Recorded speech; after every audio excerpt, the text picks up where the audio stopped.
ndinoziva kubva kudhara Lady K chidzwa chino chibabalini saka inzwa inini Otsbokelo Limbai Blinks Iron 5 star Links one Madi Siblings Vakurinzwa nyaya iri pano kana uri uroi unoda mukana kana uri mutemo ngaupere nhasi ndinogoda tichamboda kuzwa masasi mwana uyu waningi adai urokwangi arwara chibabalini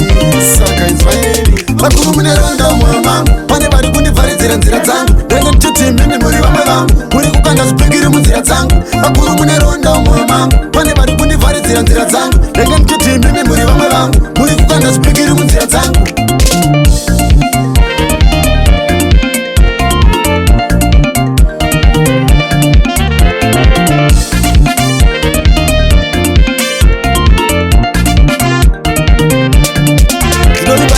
vamuchandigona vandibvurira kare vamuchandiona ndinosvika musadzi ndichimba shona handikude munzira zvakaita jona ndichamira najehovha mukuru wangu nekuti imimi hamuzi vamwe vangu unoshuwira kuparadza mweya wangu manje ndinongomira namwari wangu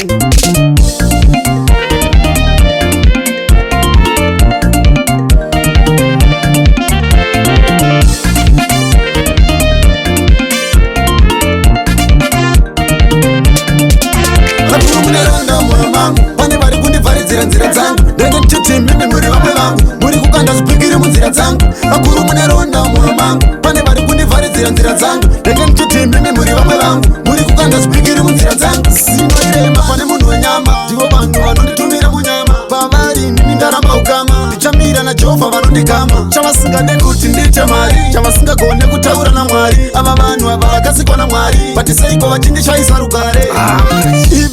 imika